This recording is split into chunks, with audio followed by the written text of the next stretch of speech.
So আগের ব্লগেই আমি তোমাদের সাথে শেয়ার করেছিলাম যে কালীপুজোতে আমি কি কি করেছি।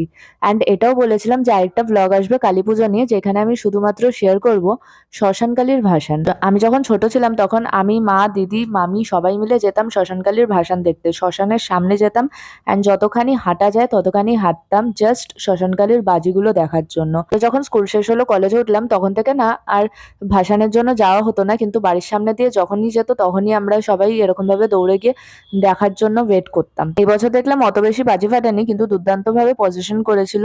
আজকের মাকে দেখতে আরো অসাধারণ লাগছিল। আর ওইখান থেকে না বাতাসা দেওয়া হচ্ছিল প্রসাদ হিসেবে, তো ভাই দৌড়েছিল বাতাসা নেওয়ার জন্য। আর এত মানুষের ভিড়ে যেও আনতে পেরেছে সেটাই অনেক, আরো না সবার জন্য এনেছিল। আজকের ব্লগটা শ্মশানকালীর ভাসান নিয়েই শেষ করলাম। তোমাদের যদি একটুও ভালো লেগে থাকে ব্লগগুলো, তাহলে প্লিজ লাইক করো, সাবস্ক্রাইব করে দিও চ্যানেলটাকে। এন্ড আমার ভিউজ এলেও সাবস্ক্রাইবার আসছে না, তোমাদেরকে রিকোয়েস্ট করছি চ্যানেলটিকে সাবস্ক্রাইব করে দিও। আবার দেখা হবে তোমাদের সাথে নেক্সট ব্লগে।